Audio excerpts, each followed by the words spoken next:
Mazmur 90 ayat yang ke-12.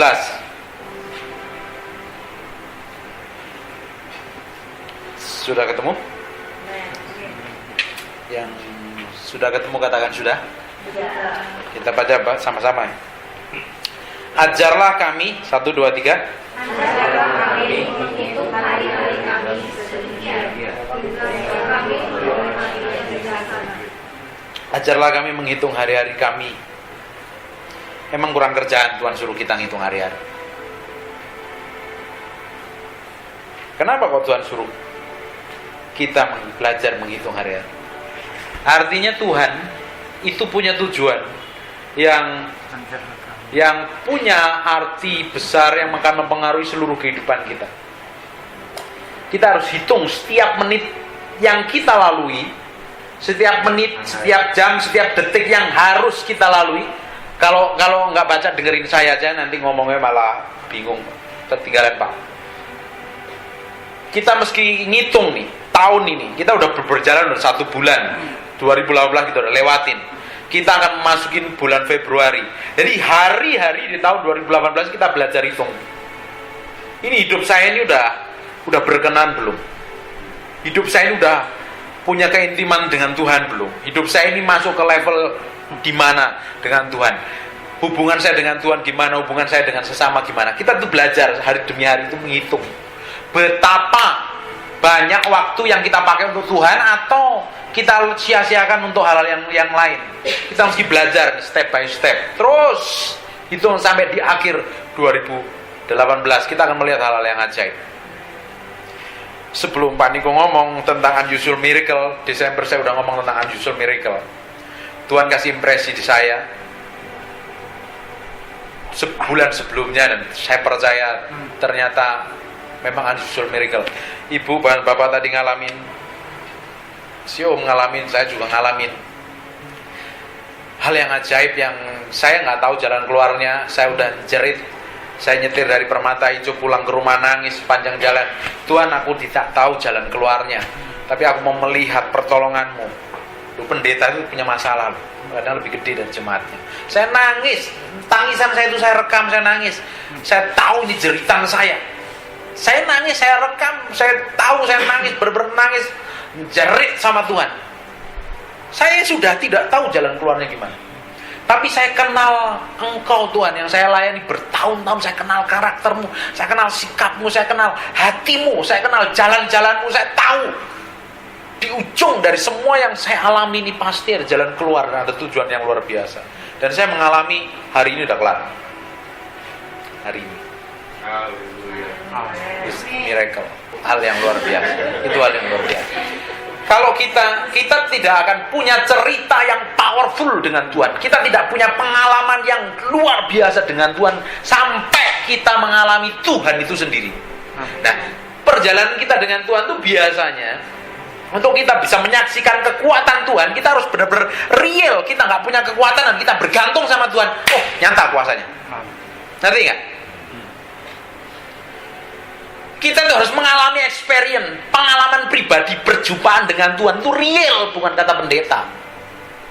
Kekristenan kita tidak akan punya power, tidak punya otoritas, tidak punya kesaksian yang menghidup, yang mengubahkan orang sampai kita kenal Tuhan yang kita layani itu secara pribadi. Kita bisa minggu ke gereja, bisa. Kita rajin ke gereja, bisa. Belum tentu ngalamin Tuhan. Karena kita punya pengalaman pribadi dengan Tuhan, makanya kita datang ke gereja. Beribadah, mengucap syukur, namanya ibadah rasa, ibadah raya. Kita rayakan celebration, kemenangan dari hari Minggu ke hari Minggu. Kita jalani hari Senin mengalami kemenangan, Selasa mengalami kemenangan, Rebu mengalami kemenangan, Kamis mengalami kemenangan, Jumat mengalami kemenangan, Sabtu kemenangan. Kita bawa persembahan yang terbaik di ibadah raya hari Minggu. Ini loh penting. Daud tidak akan menjadi Daud yang begitu powerful sampai dia mengalami proses yang ada. Betul apa enggak? Daud tidak akan didapatin the man after my own heart. Orang yang Tuhan itu kalau mau nyatakan sesuatu ngomong dulu itu. Ini orang yang spesial.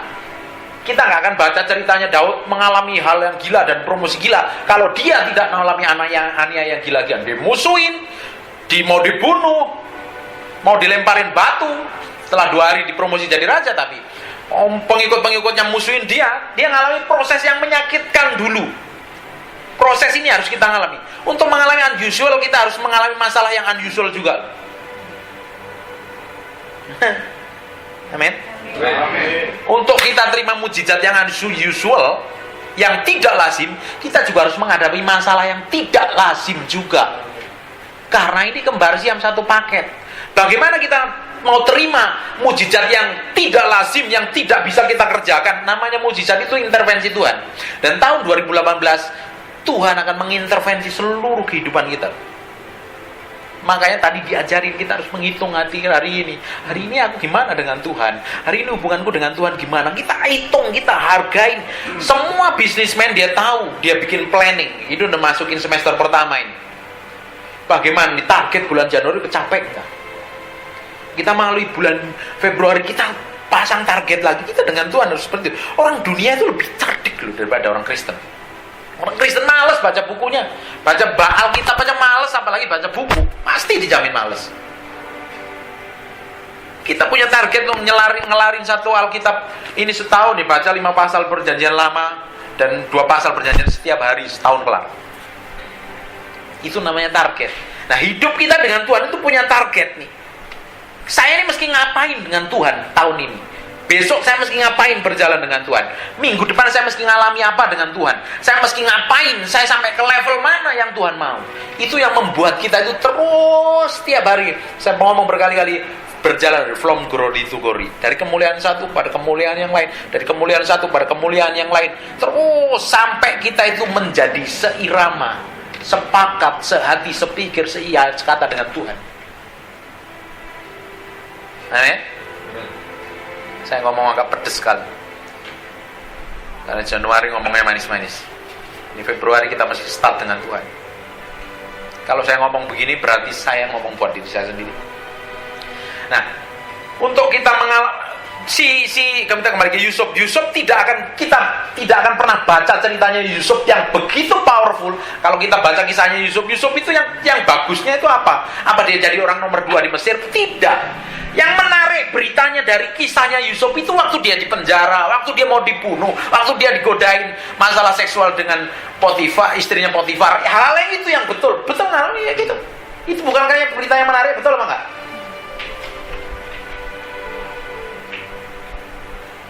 Ceritanya Paulus itu bukan karena dia, ya itu satu cerita yang rangkaian luar biasa, tapi paniayanya yang dialami Paulus, prosesnya Paulus yang menjadi Paulus yang dipercayakan nulis 3/4 kitab perjanjian baru. Nah, hidup kita ini Tuhan mau tuh bawa ke level, ke posisi yang Tuhan sudah siapkan buat kita. Nah, untuk sampai ke sana, Tuhan perlu hati kita ini diberesin dulu. Sampai kita ini didapatin untuk bisa dipercayakan sesuatu yang besar. Makanya tidak heran kalau orang Kristen itu kalau menghadapi masalah, sekalipun kita berdoa fajar rajin, sekalipun kita kasih persembahan gede, kita berdoa pribadi di rumah di atas 2 jam, bisa 3 jam, kita berpuasa terus, tidak menjamin hidup kita itu tenang. Tidak ada jaminannya tenang. Pasti ngadepin masalah, ngadepin problem. Nah, waktu kita menghadapi masalah dan problem, saya ngadepin problem, ibu menghadapi problem, Bivani, semuanya si Om ngadepin problem, itu kan membuktikan, waktunya pembuktian real nggak Tuhan yang kita layani ini. Jangan-jangan yang kita sembah Tuhannya setengah mati atau mati nih. Ternyata real kan yang kita layani Tuhan ini. Bagaimana kita bisa meninggalkan Tuhan yang begitu real dan nyata yang kita bisa nikmatin seperti ini? Bagaimana kita tidak bisa mencintai? Rasa cinta kita itu luntur dengan Tuhan. Tuhan yang begitu real kayak begini. Tidak mungkin. Ibu yang sudah mengalami kayak begini, tidak mungkin dia tinggalin Tuhan. Seumur hidup dia pasti kenalin Tuhan. Dia pengen cari Tuhan sungguh-sungguh. Saya pun juga sama. Kita pun juga sama. Betul apa enggak? Karena apa? Kita tahu ya ternyata ya di posisi waktu tidak enak tadi, Tuhan ternyata real ya. Tuhan yang saya layani itu real loh. Buktinya begini loh. Kita tuh harus mengalami kayak begitu. Pengalaman-pengalaman ini hanya membuat kita itu didewasakan. Nanti akan menyusul ada masalah yang lain. Tujuannya Tuhan juga punya tujuan yang lain. Setiap masalah pasti itu punya tujuan kok. Kalau kita menghadapi masalah, sekalipun masalah itu yang kita buat karena kesalahan kita sendiri, betul nggak? Ada masalah-masalah yang terjadi dalam hidup kita karena kesalahan kita sendiri, karena keputusan yang salah yang kita ambil sendiri. Tapi di baliknya Tuhan punya rencana, lihat semua itu. Tuhan tuh selalu punya rencana di balik sebuah masalah. Sewaktu kita lulus satu masalah, kita akan masuk ke level yang baru. Waktu kita lulus masalah, kita masuk ke level yang baru. Waktu kita masuk ke level yang baru, kita menghadapi tingkat roh jahat yang baru, tingkat kekuatan roh jahat yang baru, kena level yang baru. Tapi Tuhan sediakan urapan yang baru, karena kita mau masuk ke level yang baru. Makanya tidak heran kan, kok saya ini udah berdoa, saya udah bahasa roh, sampai berbuih-buih begini, saya udah rajin doa, kok kenapa sih masalah kayak begini? Kan harusnya simple dong, kasih aja gitu kelar. Tapi kok kenapa saya mesti ngalamin kayak begini? Memangnya Tuhan nggak campur tangan?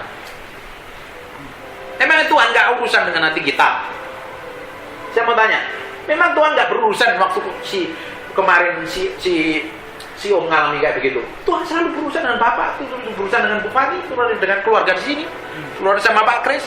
Waktu anaknya Bapak ngalami masalah begitu, memang Tuhan nggak berurusan dengan ibu, dengan hatinya Bapak. Waktu saya menghadapi masalah yang saya hadapin, yang saya nangis, jerit-jeritan di mobil nyetir sendiri, kebetulan nggak ada istri, saya nangis, teriak-teriak. Kebetulan malamnya udah sepi, di atas jam 10 saya nangis, stres macam-macam. Memang Tuhan nggak berurusan dengan hati saya. Tuhan berurusan dengan hati saya. Dia ngelihat, dipandangin, saya rasa Tuhan pandangin saya, mau apa? Tuhan itu tidak pernah menyelesaikan masalah kita, tidak. Dia hanya kasih jalan keluar. Memangnya kalau kita punya utang, Tuhan kasih emas kilo di kamar, kan enggak, Tuhan utangku banyak, berapa? 1 miliar. Ya udah, aku kasih ya emas kilo. Kan enggak begitu kan?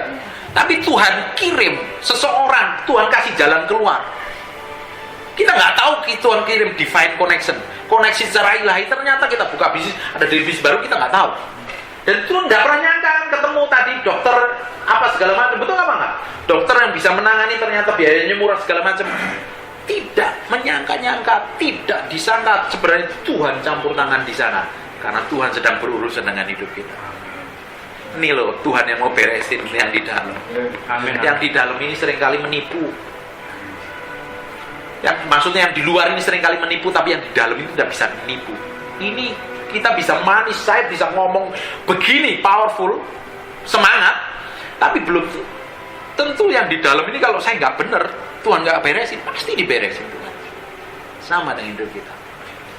Setiap kita mau menghadapi tahun ini unusual miracle, ada mujizat-mujizat baru, kita akan terima hal yang ajaib yang Tuhan kerjakan. Tapi masalahnya juga sama. Kita akan mengalami problem yang unusual juga. Tapi tenang aja Tuhan. Semakin kita menghadapi masalah kan kita lulus ujian dong. Tanya semua, kita kan pernah sekolah nih. Bapak juga pernah sekolah, sekalipun SD, SMP, SMA kan pernah sekolah. Setiap kita mau naik kelas kan mesti ada ujian. Itu nggak bisa disangkalin lah. Tapi Tuhan sudah berani dan mempersiapkan ke level yang baru, ke tingkatan yang baru, ke iman yang baru. Nggak mungkin kita tuh nggak bisa cinta Tuhan. Bagaimana kita nggak bisa cinta Tuhan? Orang terbukti real begini kok Tuhannya. Bagaimana saya meski sangkalin Tuhan, saya nggak cinta Tuhan? Semua ini kan udah pernah merit nih, kecuali Igna mana Igna sama si Mbak itu. Orang yang mau merit itu kan tahu mencintai pasangan hidupnya. Bagaimana mau cinta sama pasangan hidupnya tapi nggak pernah ngobrol bareng, nggak pernah sharing, nggak pernah tanya kebutuhanmu apa sih, mau apa, nggak pernah dengerin, itu bohong, itu nggak cinta itu. Kalau orang cinta itu beri waktu, beri perasaan, beri hati, dengerin ngomong. Kalau Tuhan sudah melakukan hal kayak begini, bagaimana kita nggak bisa cinta Tuhan? Bagaimana kita nggak mengasihi Tuhan lebih? Nah, mungkin kita harus mengasihi Tuhan.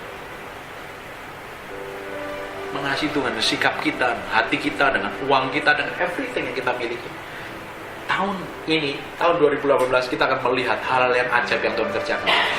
Kita akan digoncang, ada beberapa hal yang akan mengalami goncangan-goncangan yang mengerikan.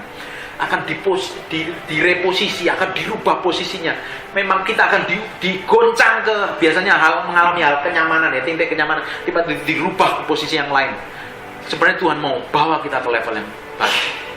Tapi Tuhan juga akan kirim divine connection, koneksi secara ilahi yang kita nggak pernah pikirin, tapi Tuhan akan lakukan itu.